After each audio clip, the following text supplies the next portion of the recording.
Welcome, everybody, to the No Bull, Just Bacon podcast, where we go over all of your questions from the social media sphere, Facebook, Mighty Networks, our YouTube, our Instagram accounts, everything that is a burning question in fitness, nutrition, and health today. Let's get started. We've got a ton of backed up questions. We want to be able to cover as many as we possibly can to help you all out. First question. What is the most reliable formula to calculate maintenance calories? So this is kind of a loaded question from the start because all of these calorie equations are guesstimates at best. And people really need to understand that this is just a guess. So it may or may not be remotely accurate for you. You're going to have to make adjustments based off of your activity levels, based off of how you progress. If I was gun to my head, forced to give somebody an answer to this question, I would tell them to use probably the Cunningham equation if you are a more seasoned athlete, if you have a little bit more lean muscle, or the Mifflin-St. Jeor equation if you're an average person. Now, both of these work decently well within the athletic population, so I kind of skew towards athletic populations because the more and more um, experience that you become and the better your body composition becomes, the more that these are thrown off. And so we want to err towards these types of equations. Now, like I said, though, if you're asking this question, you probably are less thoroughly versed in nutrition and making these adjustments. I would highly recommend that you reach out to a coach and at least work with a coach for 3, 6 months, something like that, to be able to figure out one, where you're tracking inaccurately, because I guarantee you that you're going to be tracking inaccurately. And even people that we find um, have been doing macros for years. Almost everyone across the board is tracking wrong when they start to work with us. And we cure up some of those little deficiencies in the way that we're doing because the problem with this is there are things that you may not know that you're doing. And it's not that you're intentionally trying to lie to yourself or cause any of these issues, but you don't know what you don't know. And understanding that can be a very powerful thing. And for those of you that follow us on Instagram, you would have noticed that my post this morning actually talks about this distinctly. When people who have categorize themselves as people with slow metabolisms. They've tried 20 diet attempts or more without success, and they track calories. We find that a mean error is over 1,000 calories. They're 1,000 calories off. They are doing they're claiming that their activity levels are 250 calories more than they are. And so you're probably not as at extreme as this is, but for those of you that are tracking, you probably do have errors. And I mean, even people like registered dietitians, when we look at them in the research, they're about 223 calories off. So if a registered dietitian, a person that has made this their entire life's journey, is off by almost an entire Snickers bar per day, you're probably off by a little bit more. So being conscious of this, being very honest with yourself and being critical of your logs, the nutrition information that you're using, the way that you measure these things is a very important thing. And like I said, if you need help, certainly reach out to a coach. Go to mauiathletics.com. We're there to help you. But there are a lot of pitfalls using these calorie calculators and trying to track on your own that people just don't really realize are there. Um, some of the bigger ones that I would look into are you weighing raw versus cooked? Are you paying attention to volume measurements versus weight measurements? People have a tendency to do things like whey protein, where they will say, I'm using a scoop, or peanut butter, where they're saying, I'm using a spoonful. And these are just not accurate measures. You have to use raw weights if it is not a liquid. You can use volume if it's something like vegetable oils or extra virgin olive oil or something that you're mixing in with your coffee. You can certainly use volume measurements there, but there are a lot of things like rice, vegetables in the sense that you're getting some of those higher calorie vegetables like corn or potatoes.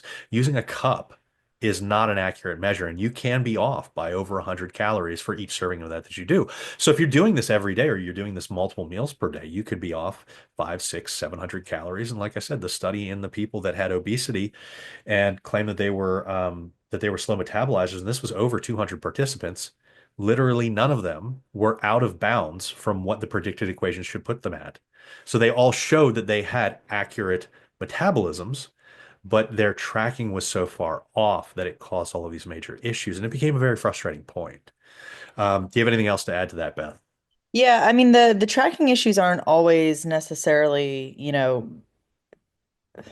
raw versus cooked, that kind of thing. It's also, I think a lot of it comes from people aimlessly kind of putting food into their mouths, not really realizing that they're doing that. Like if they're cooking dinner and they have a couple bites of potato chips, or they're cleaning up their kid's plate and they eat the last three chicken nuggets that were on their kid's plate. And they might not even remember at the end of the day that they ate those things. And I think that's actually where a lot of people, moms in particular, get screwed up on this kind of stuff, is actually eating stuff that they don't even remember at the end of the day. Or not Uh, tracking stuff that they ate, you're yeah. saying. Yeah. Yeah. Like they don't stop in that moment and then go track it and log it. And that can account for 4, 5, 600 calories by the end of your day. The other thing about maintenance that I think is important for people to know is that it's a range. So because you're going to sort of wax and wane over the course of a maintenance period, depending on how long you're there. And if you're there forever, if you're living there for the rest of your life, there may be some periods of time where you're less active. You move around a lot less than you normally do. Your NEAT decreases. So for a couple months, like if you get injured or have a surgery or something like that, your maintenance might drop by 200 calories a day. So I don't want people to think of maintenance as a hard number. I want people to think of maintenance as a range and a spectrum that is constantly shifting. And if you're seeing scale creep, so if you're seeing those pounds start to slowly add on, you're no longer in maintenance and you would need to adjust your calorie level down, even though the equation for it might be correct. I want people to know that this is a range that's going to constantly be moving. Yeah, and that's a great point. I mean, there's certainly a lot of things that add into metabolism, and it's different than just resting metabolic rate. And I think Yeah. that people really, the people that are big proponents against things like calories in, calories out is as far as can be 100% proven as anything in science can Unit be of 100%. measure. It's a It's unit a of measure, unit of yeah. measure. It's energy within the system. I mean, the laws of thermodynamics are immutable as far They're as we laws. understand. So we call them laws. But people erroneously think about this in different ways. Like what you take in, the number that you take in versus the number that goes out will always determine weight loss or weight gain. But certain things can affect that. I mean, if you have hypothyroidism, that can drop your resting metabolic rate 30 to 40% in the worst cases. And so it's not the calories in, calories out doesn't work. It's that your calories out is much lower Yeah. compared to somebody that had a thyroid that functions. So calories in, calories out is still 100% working. You just don't realize that it's working and it's shifted because of something that might be happening. Now, the good thing about hypothyroidism, it's only about 4%, 4.6% of the population. So it's not a ton of the population. So there's a 95% chance that it's not you. And so this gives us a better idea of where we can look to figure out what's going on if you have stalled in a weight loss journey. And that's really important. Accepting the fact that it is probably something that you're doing unconsciously, probably.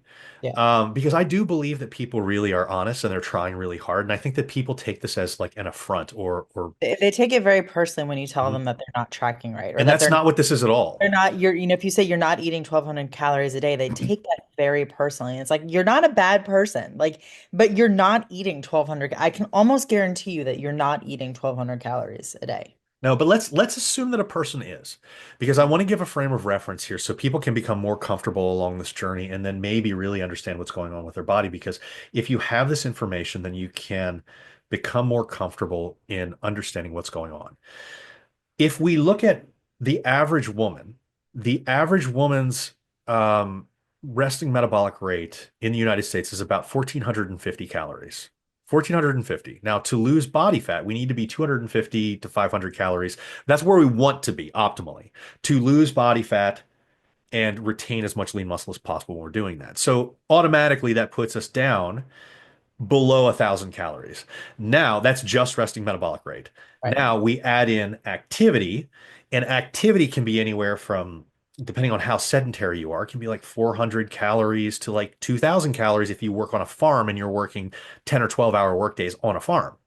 So are you working on a farm? And I would say most people aren't. So we probably fall anywhere between 400 and maybe 1,000 calories. So if we were below 1,000 calories already, it is conceivable that you would need to get below 1,300 calories to actually lose weight.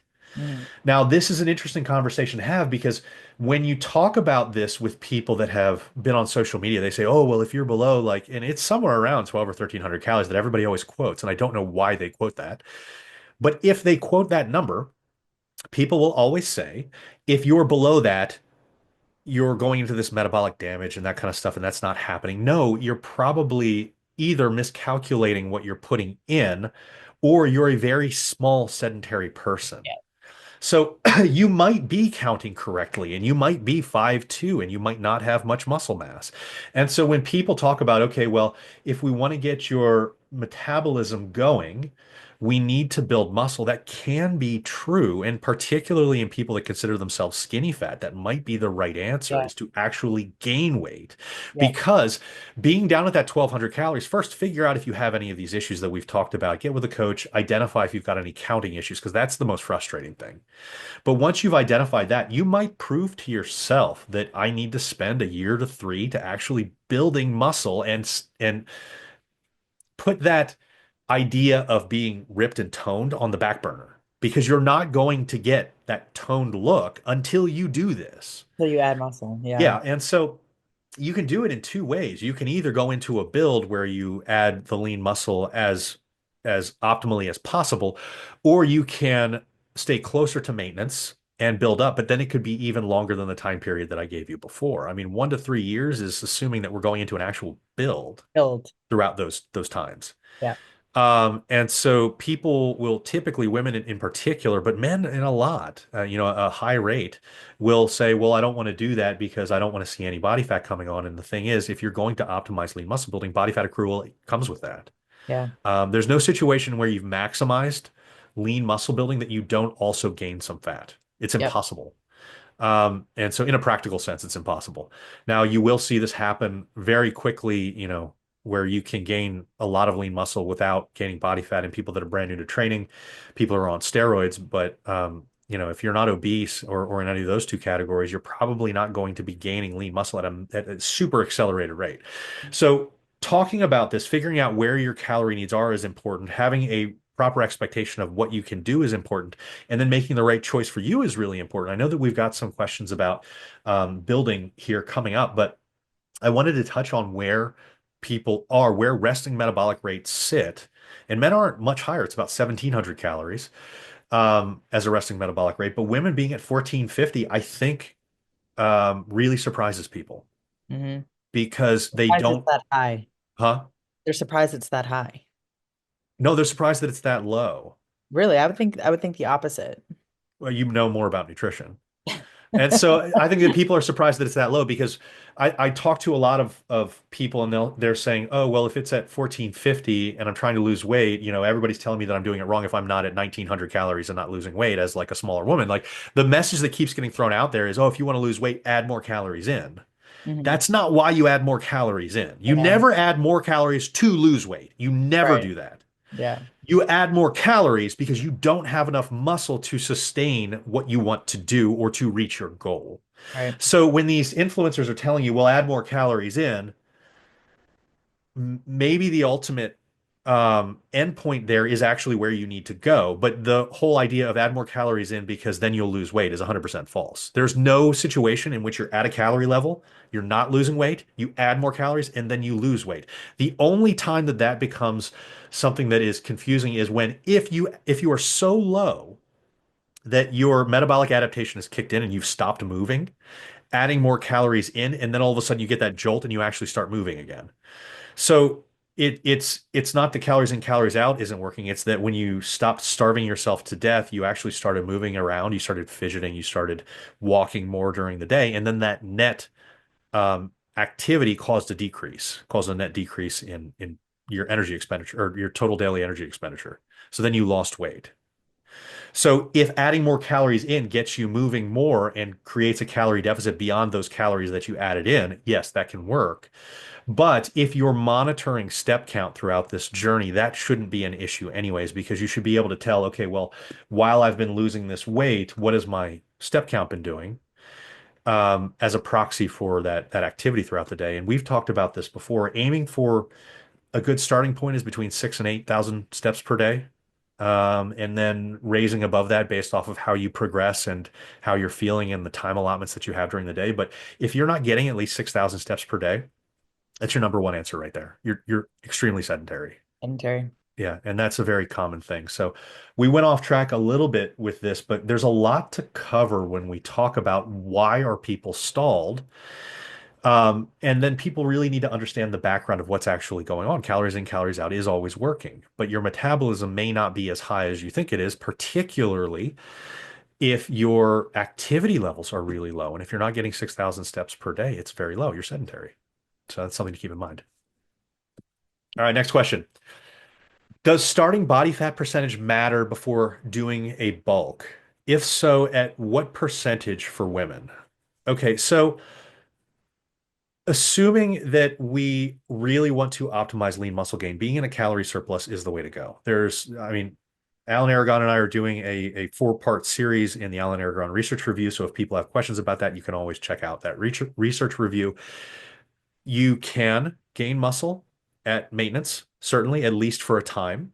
Um, and particularly if you have some more body fat to lose, you can have a recomp effect. But you want to, assuming that we're not working with somebody that's like a strongman competitor or a power lifter that's in like an ultra heavyweight division, a super heavyweight, you're going to want to keep body fat levels within a certain range for overall health. Chasing lean muscle mass at the expense of your health is probably not something that you all want to do anyways, and it's probably not something that's smart from a coaching perspective unless you have a reason to do it. If I'm working with somebody that says, "Oh, I'm a D1 college lineman," okay, well, maybe we're going to be above that body fat percentage. But he knows that we're doing that for a reason, and he knows that we're not doing this for optimal health. So when a person asks this question and a woman says, "What is the percentage of body fat that I should be in before going into a build?" What I would say is anywhere between 20 and 30%. When you start to get up to 30% body fat, that's where you start to think, okay, well, maybe I should be doing some mini cuts throughout this. If the goal is to continue adding muscle mass over time, 2 to 4 week mini cuts spread throughout can keep body fat percentages controlled. Men, 10 to 20%.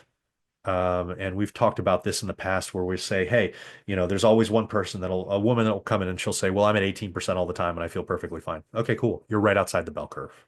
That's cool. It's fine. For most people, optimal health tends to happen within these ranges. And so you figure out where you can sit within these ranges and then be in a calorie surplus as long as you can be, as long as your emotional state can allow it, and continue fluctuating between that and staying within that range. So you build up and then you cut back down a little bit, then you build back up, then you cut back down a little bit. And over time, you'll improve your body composition to where you will get bigger and stronger and leaner and toner. But it is something that I would be cautious of when shooting above those body fat percentages for men, women and men, respectively. Anything to add there, Beth? No, but how are you measuring that body fat percentage? I would do it off of visual assessment. Yeah. I Um, think that that's important because really any body fat assessment that you're going to do isn't going to be super accurate. So we typically use measurements, the yeah, abdominal measurement in particular for clients. I would use that to track what's going on as Yeah. far as body fat gain goes, especially around the midsection. I would use a visual assessment, and if anybody's got any questions about that, we can always um, point you towards some good examples. But if you go on Google Images and type in body fat percentage examples, there are actually sheets that show what each kind of looks like, and you can get yourself within 2, 3, 4% based off of I those. just But don't want what's people to like be doing in bioelectrical body?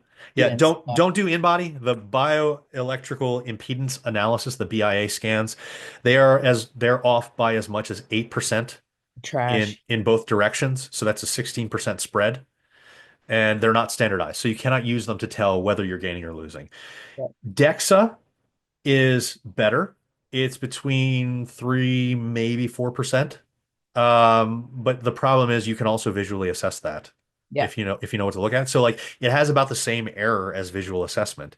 Now, when you get into higher and higher body fat percentage, visual assessment becomes more and more difficult, but that's not a body fat percentage that you would be working within this range You're gonna get anyways. there anyway. Right. Yeah. You should never be in those ranges. So if you're in a range where you're like, I can't tell where I am, you You're need to probably cut. too much. You need to lose body fat. Yeah. You're too high. So those ranges that you can actually tell, you should be able to do a visual assessment, and visual assessment is as accurate, if not probably a little bit more accurate than the DEXA scans themselves. I mean, DEXA has been shown to be, for most people, roughly in line with like BMIs. Um, if you really want high accuracy, you do things like MRI, but I'm not recommending people go out and get MRIs. It's a huge waste of money. You're putting yourself under these conditions where it's probably not great to be getting these all the time, and visual assessment works really well. So again, if you don't know how to do this, get a coach. They can help you out here. But this is where you want to hover in a build to be able to get the best return with putting the least amount of body fat on and staying healthy. I want to build a physique with proper muscle.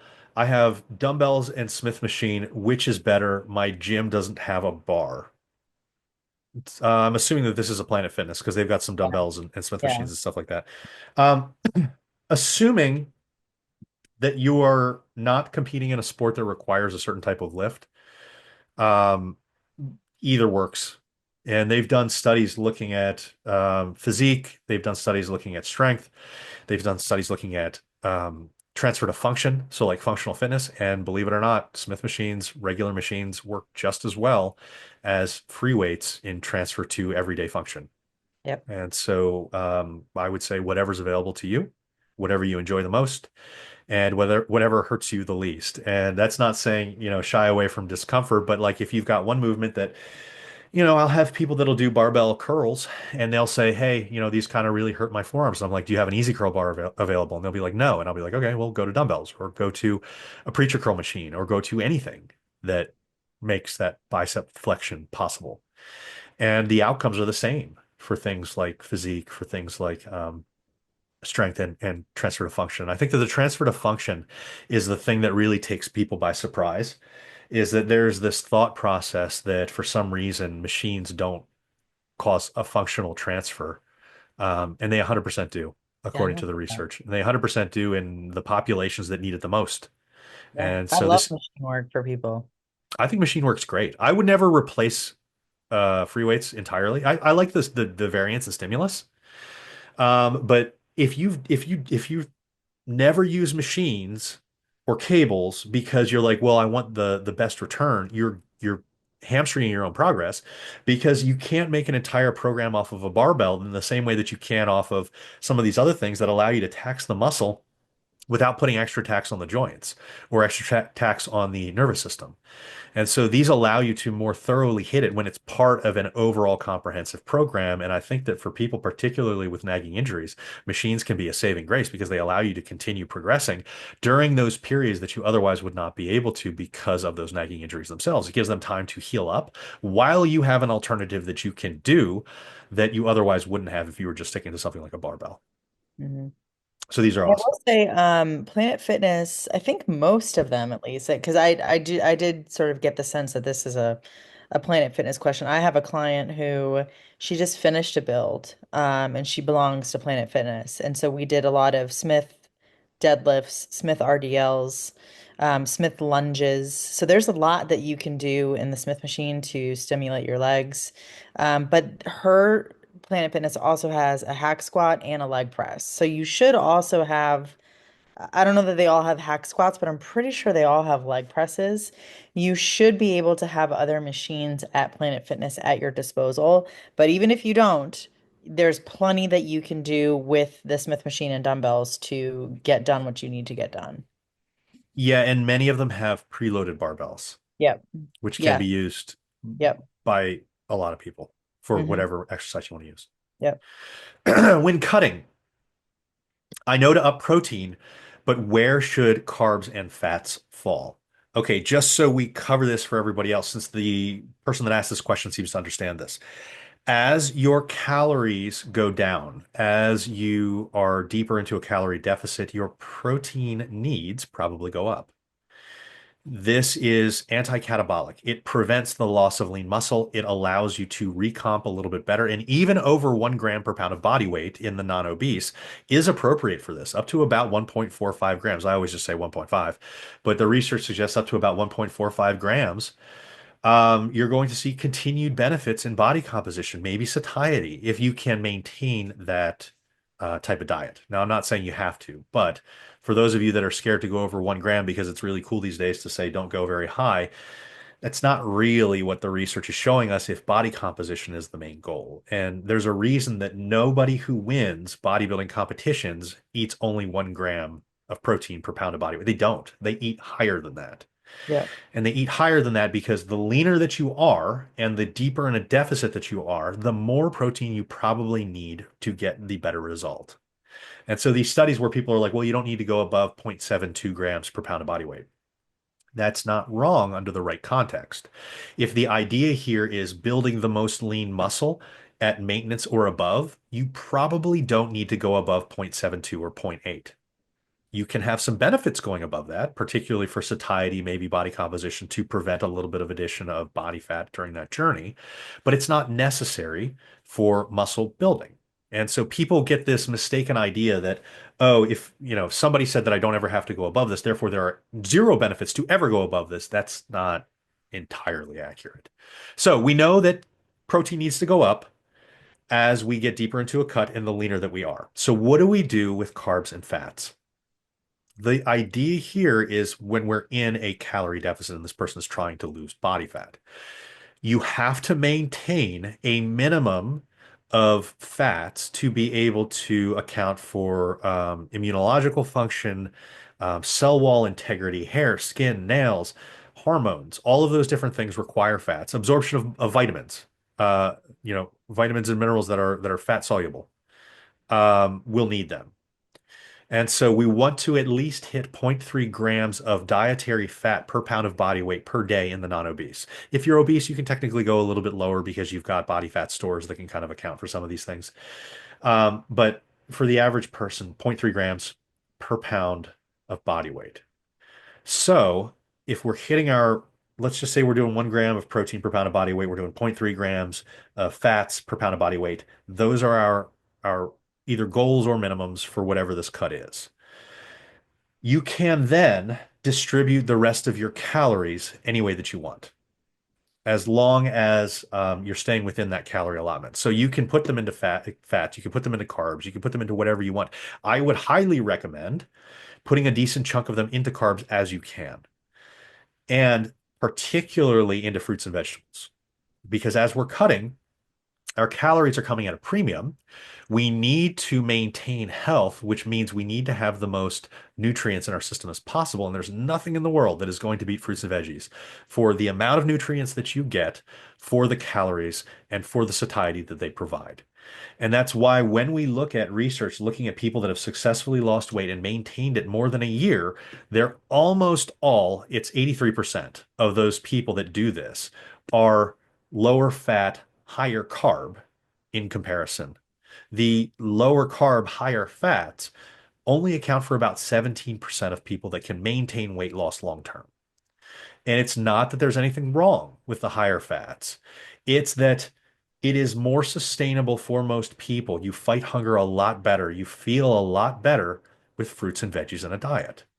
And so taking advantage of as many of those things as possible. And I know Beth is a big proponent of this, and so am I. Having a large salad meal a day, even for men, Big is ass salad meal. probably fucking required if you Awesome. want to lose significant amounts of body fat and keep it off. It's almost required. Especially at dinner time where people tend to get the munchies, at nighttime tends to be an issue for a lot of people.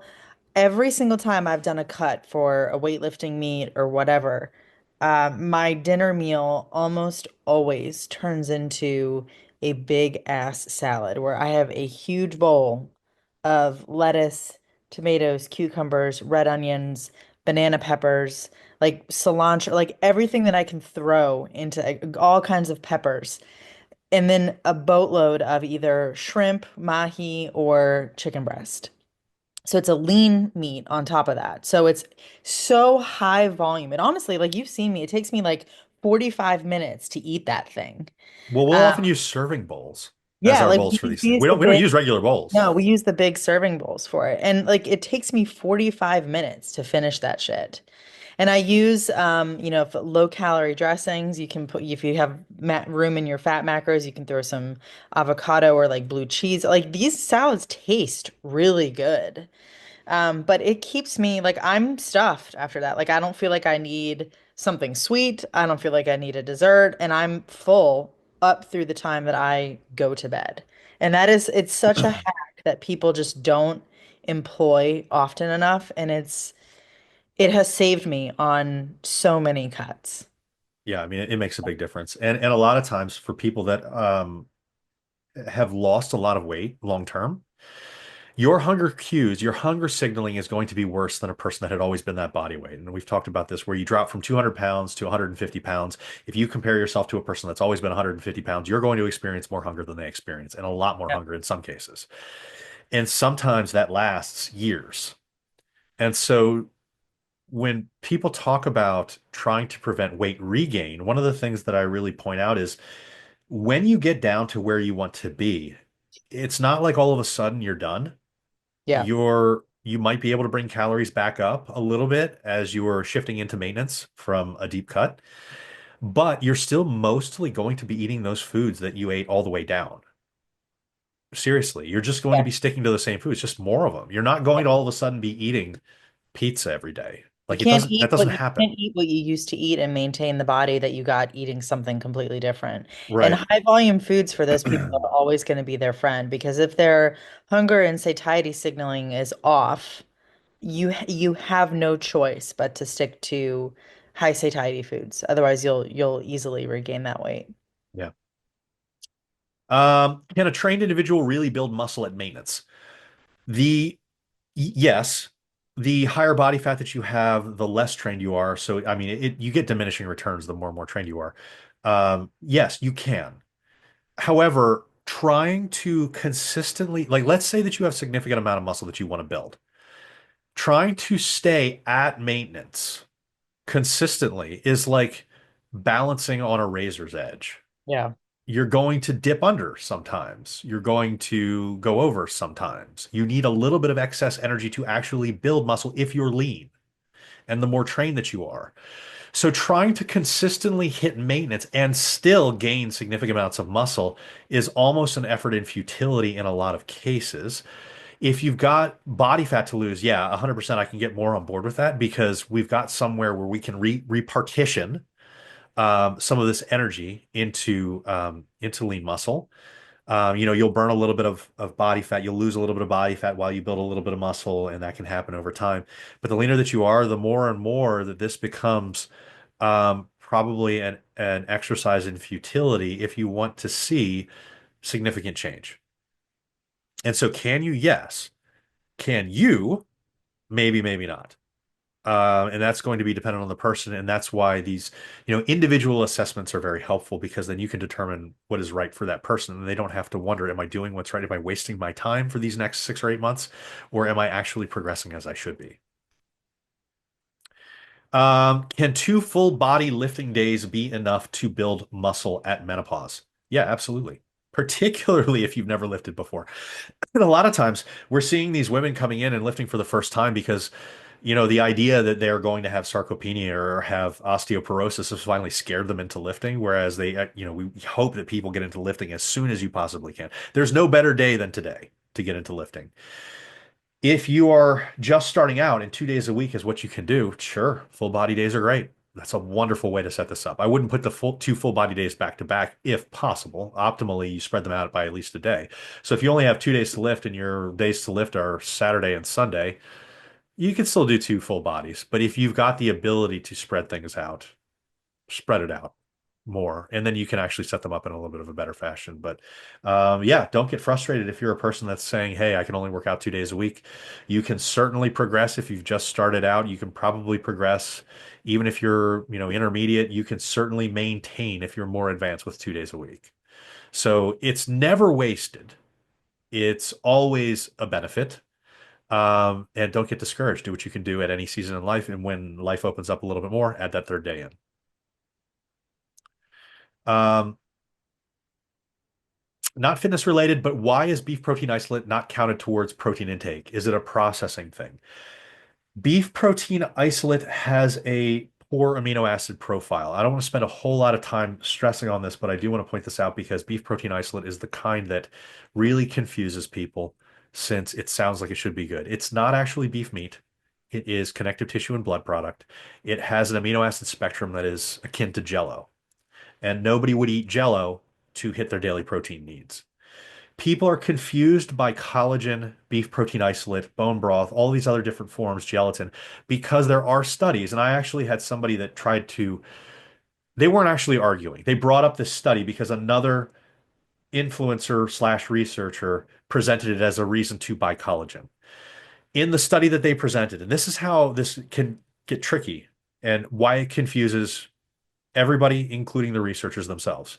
He presented a study where it compared whey to whey plus collagen. And because collagen and beef protein isolate have the same amino acid profiles, we can use them interchangeably for this type of thing. He compared the two and he said, when you have whey plus collagen, you have better results than whey alone. That is 100% what the study showed. But the study did not show that whey plus collagen is better than whey when protein amounts are equated. What it did was it took like 15 grams of whey plus 10 grams of collagen and compared that to 15 grams of whey. So if you have more protein and more amino acids, you're going to get a better result. But if we're comparing 15 grams of whey plus 10 grams of collagen to 15 grams of whey, that's a disingenuous comparison. So compare 15 grams of whey plus 10 grams of collagen to 25 grams of whey, and the 25 grams of whey will 100% give you a better result every single time. And so the real question becomes, well, why do people use beef protein isolate? And the reason is it is super easy to flavor. It doesn't have the aftertaste or consistency of whey. It's what they use in fucking Jello, and Jello tastes great. And it doesn't upset people's stomach. And dairy products can upset people's stomachs. So it's cheaper for these companies to buy this. They can charge a lot more and make more money because whey has very, very small margins. People don't make money off of whey protein products. Companies provide protein products because it allows them to sell other junk. They just do it to round out the lineup. The only people that make money off of whey protein are the people that own the production and the people that do this in such massive quantities that pennies can turn into real money. Glanbia, the company that owns Optimum Nutrition, makes money off of whey. They own all the farms. They own all the dairy processing centers. They can make money because this is actually just something that would be trash otherwise, and they're selling it off. And I'm not saying it's trash in a bad way. I'm saying before bodybuilders, whey was thrown away. Yeah. And it was thrown away because people don't want to eat whey just for taste. And that's okay. It serves a purpose and it's a perfectly good protein source. It doesn't taste as good as other forms of food. And I think that we can all agree on that because if you have an ON protein shake, it does not taste like a regular milkshake. So you Oh, would great. not choose it for taste. And that is not a bash on ON. Yeah. ON's products are They have one of completely, the best powders on the market. they're completely fine. They meet the quality, they meet the claims. They're awesome. Yeah. You don't buy it for taste. Yeah. Just the way it is. Yeah. So we need to understand that when people are using beef protein isolate is even more of a garbage waste product than whey was. Less people want beef protein isolate because it doesn't give you the benefits that whey does. It basically serves no purpose. And so these companies realized, hey, these processing plants are just throwing the stuff away. Why don't we buy this up and then sell it at a massive markup? And then people will take this. They'll see that it's protein on the label, even though it's not a great source of protein. They'll see that it's protein on the label because it has this deficient amino acid composition. They'll say, hey, this tastes really good. And they'll love it. And they do. People love this stuff because it tastes better. You Well, and just then don't. it's in protein bars too, which people do need to be aware of because a lot of protein bars on the market will have a blend of like a whey protein isolate or concentrate or whatever. But then if you look at the label, it actually like it'll have like, protein matrix and then it has like three different ingredients listed. And one of them may be beef protein isolate or collagen, Yeah. depending on how they label it. So like the David bars I know are super popular right now. Bear Bells, Maribel's does the same thing. built The built built puff, bars. the built puffs are almost exclusive. I think they are exclusively collagen. But you need to understand if you're buying those bars, you are not getting the amount of protein that it says on the label. So Built was be really aware of funny. that too. I sent them a message because remember you and I did a review of Built bars like they're when they were OG. There was a weightlifter that I followed who was sponsored by Built, and like I remember her posting videos of her eating these bars, and the texture of them looked really interesting to me. They were soft, they were kind of gooey, and so I bought a box, and they were delicious. And then we looked at it, and we were like, God damn it! Like this has collagen in it, and emailed them and I asked them for this specific amino acid profile breakdown, and they did not respond to me. And then they reformulated. I think they got enough messages about it. They They did. reformulated their bars. And so the bars that are now marketed as built puffs are their original Yep. bar.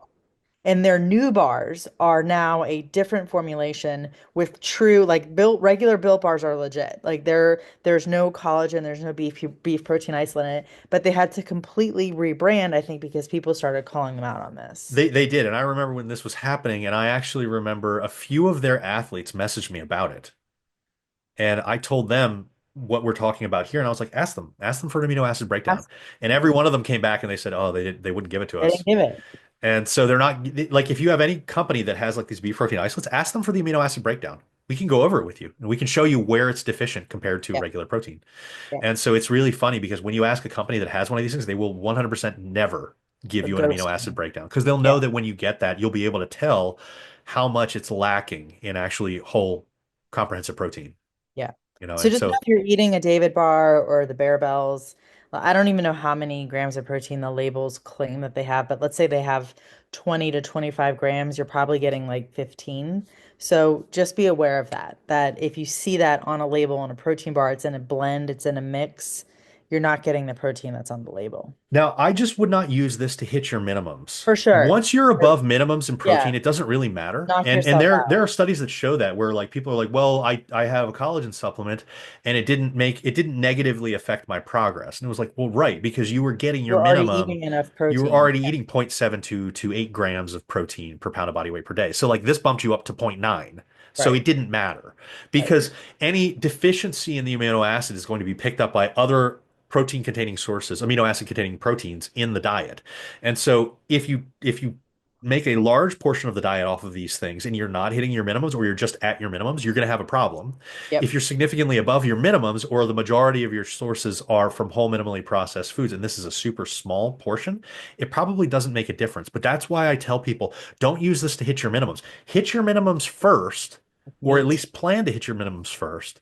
And then this can be added on top of it and you don't have to worry about it. Yep. I mean, it's just not something you hit your minimums with because of the issues. But there people can present studies, and this is another way that these people that want to push this will point this out to people. They'll be like, "Well, look at this study that showed that like we gave them this and it didn't affect anything." It was like, right, because the person was already eating enough protein.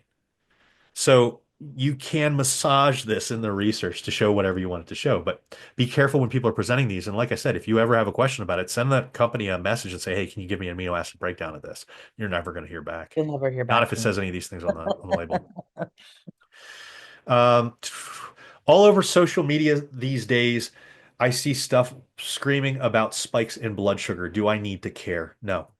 Not unless you have something like a metabolic disorder. If you are diabetic or you're literally on the verge of diabetes, if your doctor's like you're really pre-diabetic, you need to start to watch out for these things. Spikes in blood sugar are not anything that you need to worry about. It does not matter if you are in menopause or not. It makes no difference. These are normal in a daily life. And I point this out all the time. Red meat spikes blood sugar more Yeah, than things like protein. oatmeal and pasta. Yep. So like it's so funny because the people that always fearmonger these things are like, I eat carnivore, and it's like you're spiking your blood sugar You're higher. still getting Spike, glucose it's spikes. higher Like, than pasta. Like what like if you equate calories between the two, it's higher than pasta. So like what are we talking about? Like what's the issue here? And it's just because they don't really understand what spikes in blood sugar are. And spikes in blood sugar are your body reacting to foods that you eat. And if you eat foods that have more glucose in them, you can cause higher blood sugar spikes. But like doing things like trying to follow the glycemic index, which nobody should follow, not even diabetics should follow the glycemic index. If you're diabetic and you want a little bit of an idea, follow glycemic load. But either way, don't follow these things if you're not diabetic. I mean, the glycemic index even ranks watermelon as worse for you than a Kit Kat bar. one of the I know that one of the things that is the lowest on the glycemic index is white potatoes, and white potatoes are among the highest on the satiety index. So when you're talking about eating for feeling full and for keeping your hunger at bay, like if you're paying attention to the glycemic index, you would never touch a white potato. And then like how are you surviving a cut? Right. I mean, it can be this stuff is it was never made to be the No. entire basis of nutrition, and No. unfortunately, people are using it as that. And that's at the same time they're going to be selling continuous glucose monitors and all of these other things, and so you just got to be really careful about this type of stuff. Um, Devil's advocate. I'm in a calorie deficit. I get inadequate protein. What happens next? What happens next if you're in a calorie deficit and you're getting inadequate protein is you potentially lose muscle. So adequate protein levels help prevent catabolism. Remember, one of the things that we were talking about earlier is that calorie protein requirements, likely it's smart to raise them slightly as you cut, and that's to prevent this catabolism, the loss of lean muscle, because your body needs to get energy from somewhere. If you're in a net negative energy balance, your body says, I need to pull energy from somewhere. And what you want is for it to liberate fat cells, is it for it to burn fat to give you the energy. However, if you're in a situation where you're at low levels of amino acids, it will or low levels of energy from other things, and you're not getting enough amino acids in, it can start to pull from lean muscle stores. So you got to be very careful about really undershooting your protein levels. Now, obviously, as we talked about, it doesn't have to be as high as like the old bodybuilder things where you're at like 1.5 or 2 grams per pound of body weight, but it does have to be reasonable. And if you're asking what is reasonable and you're not obese, 0.72 grams of protein daily per pound of body weight is reasonable. However, I even having said that, I have gone below that in certain clients, and I've gone below that in certain clients because giving them that level of protein is not sustainable for them. They literally just refuse to consistently eat that level of protein. In that case, you do the best that you possibly can. You hope that their sleep and their weight training is on point because both of those act as anti-catabolic. And you do the best that you can for them because losing body fat in some of those cases is more important for overall health than maintaining a little bit of lean muscle. And hopefully, especially if these people are having problems eating that protein, they're probably less trained individuals. Hopefully, they're gaining some lean muscle as a result. Anyways, will it be optimal? No, but you have to take each person as they come. And so this is kind of my disclaimer for any of our clients that are listening and they're like, well, I'm not at 0.72 and I've got, this. And it's like, well, we're doing what we need to do given what you are able to do consistently long term without loss of enthusiasm. And maybe as you get leaner and as you get more experience, maybe we slowly up that over time. Maybe we don't say, hey, look, you're the average person and you've been chronically low on protein as the average person is. Maybe we don't make a jump all the way up to the optimal level immediately. Maybe we incrementally build up over time. And so for those people that are first working with us, the first 6 months or so, maybe we're not at those levels. Yeah. And that's 100% intentional Yeah. because we've been watching the way that you've been reacting to it and we're adjusting based off of you as an individual, not you as if we're a robot, app that doesn't understand the individual. We're actually making those changes on the fly because we know ultimately it will do a lot more good than being so hard set on this number from research. Yeah. I've had a couple of female clients in particular who, before they came to us, maybe they were eating like 30 to 40 grams of protein a day. And so even if that person is of normal body weight, like let's say they weigh 130 to 140 pounds, trying to bring that person up from, 40 grams of protein a day to like 150, 160, like that person would die. Like they would, first of all, they wouldn't even be able to finish their meals. Like they would be chewing chicken out of the side of their mouth. Like it would just be a miserable experience for that person. So in those instances, like you said, you can sort of increase stepwise. And then also people like vegans and vegetarians, it's obviously much more difficult to hit those targets. And if that person needs to lose a lot of body weight, then the fat loss is the most important part first, and then protein needs. Yeah, I mean, particularly for vegans, it becomes very difficult. Really These hard. optimal levels are not for vegans, really. Yeah. Is it possible? Yeah, it's possible, but the problem is there are so few vegan options that actually have a good amount of protein per the calories Yeah. that it's almost restrictive. It Yeah. is restrictive. I mean, so you Protein in powder. a build, it's perfectly fine and easy. Yeah. In a cut, it's almost impossible. Yeah. And you're almost always using really you're leaning heavily on protein powders, you're leaning heavily on seitan, you're leaning heavily on what, like soy, that like low fat soy. And like when you build a diet for somebody that's like seitan for 2 meals a day every day Yeah. and nothing else, they go Yeah. nuts. Yeah. And it's funny because when you discuss this with vegans, they're like, well, we've got these options that you can use. And it's like, that's great, but it doesn't work in reality Yeah. because the options are so few that when you give the options to a person, they maintain it for 2 weeks and they're like, I'm bored of this. And you're like, Yeah. okay, well, there are no other options in veganism. Yeah. And so, Like there's quinoa, there's like quinoa there's like a only has handful so and much that's it. protein. Yeah. you Yep. know so you've got an entire diet that's based off of, because a vegan can't have dairy, they can't have fish, they can't have eggs, and so you're like, okay, well, you're getting mixtures of rice and pea, you're getting seitan, you're getting tofu, you're getting, it's a very limited set of proteins Yeah. because most of the things that vegans consider proteins are not proteins. The Beans are carbs. not protein Yeah. Yeah. sources. Yep. Like they have protein in them, but Yep. there are far more carbs than anything else. So Peanut by the butter time is you hit your calories, you're over on carbohydrates, you're over on fats, and then you've barely made a dent in your protein. Right. And I mean, peanut butter's not a protein source. Yeah. I don't care what anybody says. This No. is there's very little. Nuts are not a protein source. They're a Yeah. fat source. There's no low fat nut that's like super high protein as far as I can think of off the top of my head. Somebody please disprove me in the comment section here because if you can think of one, I will 100% look at it and say, okay, they're right. Low fat nut seems like an oxymoron to me. It is. And so I can't think of one off the top of my head, but I hope that somebody else can think of one because maybe there is one. I just can't think of any. And so we've got these very limited choices. And I don't really want to build an entire diet off of a nut, like a single type of nut. Like enjoy. So it's very difficult. And as long as you understand these things and then make adjustments based off of what a person needs, you can do that. But all right. Um, for muscle gain, how many working sets of each exercise would you recommend? When we look at the research, and this is a very contentious point, how many sets are necessary to optimize lean muscle gain?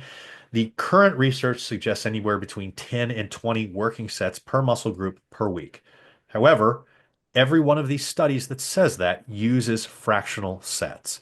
You have to realize that back exercises count as half of a bicep set. Yep. Chest exercises, overhead pressing counts as half of a tricep set, half of a deltoid set.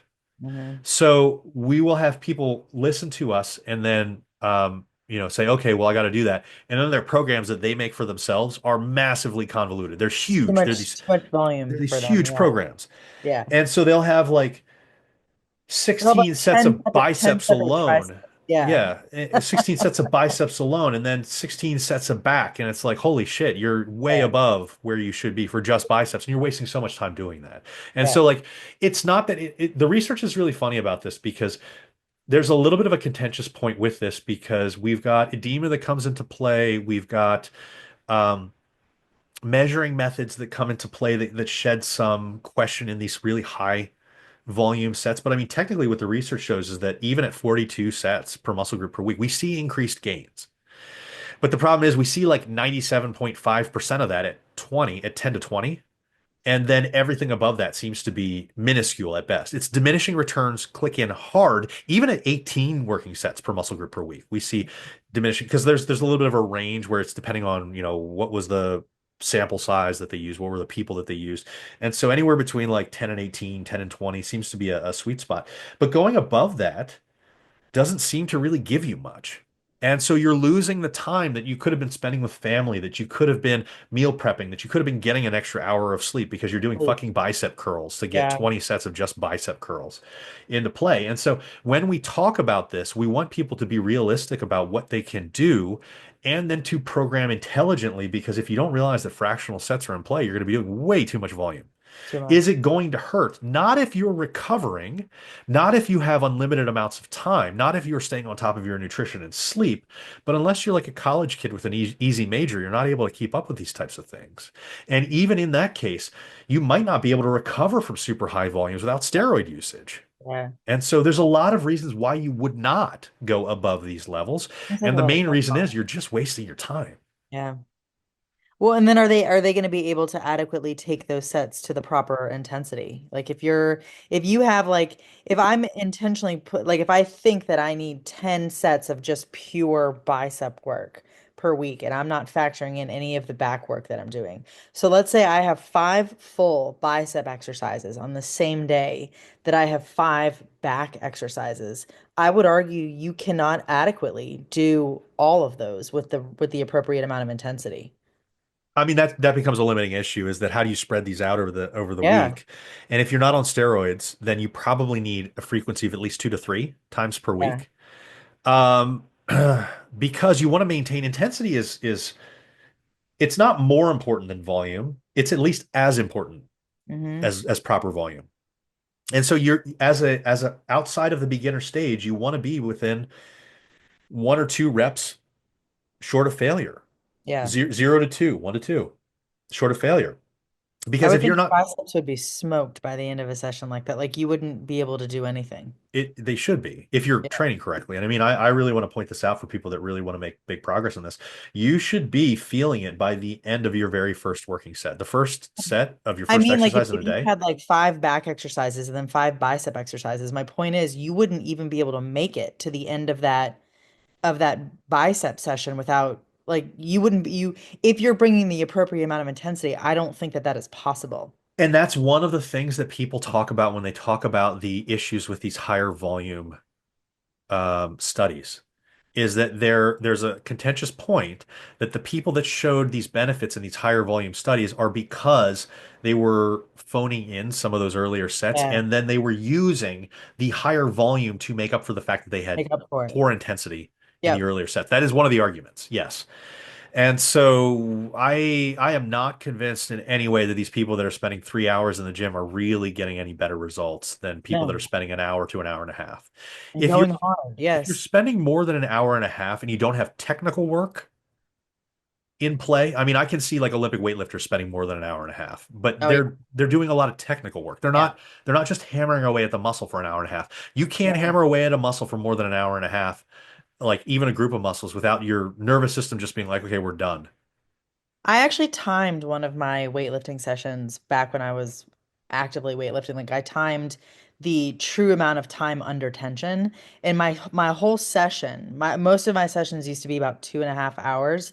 Of those 2.5 to 3 hours, I think I was actually only lifting for about 75 minutes in total. Like all of my rest in between sets and like all of the notes that I was making, in between sets for, cues that I wanted to pay attention to. I was only actually actively lifting for about 75 to 80 minutes of that 2.5 to 3 hour chunk. Like Yeah. that's pretty significant. Yeah, I mean, but even with rests and play, you probably shouldn't be going a lot over an hour and a half for a standard physique, Yeah. bodybuilding, and strength Yeah. routine. But yes, there are people, and that's why I wanted to mention Olympic weightlifting in particular. I mean, technical lifts, you spend a lot of time doing that, but you're using submaximal loads Yeah. because you're instilling movement patterns of very difficult lifts. Yeah. So there's a difference there. Okay, last question that we'll get to. Training legs twice per week, yes or no, and why? I would optimally, if like, let's assume that you have enough time to work out as much as you need to work out. I would optimally train legs at least twice per week. Yes. And I would train legs at least twice per week because this is like when people ask the question, well, can I train all of my back and chest in the same workout? Your legs are huge muscles. They've got a front side and a back side that do opposing muscle actions, opposing movement actions. So you've got flexion and extension at the knee. You've got flexion and extension at the hip. And so we have to optimally, if we're spreading out that intensity again in a way that we can recover from and we can adequately hit things intensely, you probably need 2 days. And you probably need to think of it as like your glutes are going to be hit no matter what on every day, pretty much, because they're needed for maximal hip extension no matter what movement you're in.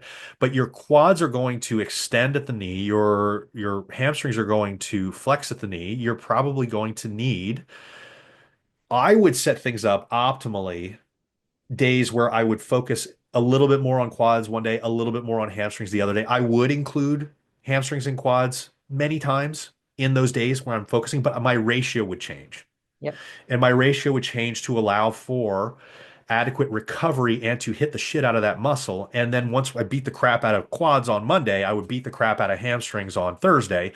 But I would still, I mean, this is an example, but I would still have some quads in on Thursday. Yeah. optimally. Yep. Can you do it where you do all quads Monday, all hamstrings Thursday? Yeah, you can. I I would probably not do that every cycle. I would Yeah. probably lean towards more of a ratio where I would change where I put things, but I would say 2 to 3 times per week to hit legs is probably where you want to be. I would say 2 to 3 times per week to hit every muscle group, at least in some manner, is probably smart. Now, again, muscle groups are brought into play on days that you wouldn't consider. Just because we didn't do a bicep movement on a back day doesn't mean that biceps weren't hit on that day. Just because we didn't do triceps or shoulders on a horizontal or vertical pressing day doesn't mean that it wasn't brought in that day. So, really understanding programming variables is important here, but frequency, particularly the less trained you are, is more important.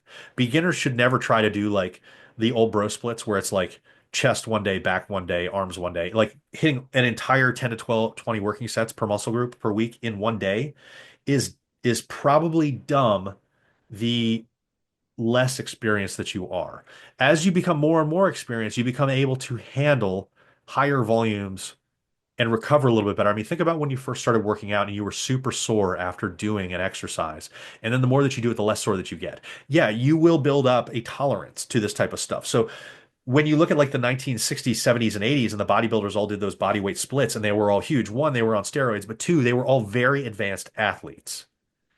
And you can use less frequency with the same effect the more advanced you are. That doesn't mean that there isn't some benefits to doing 2 or 3 times per week frequency.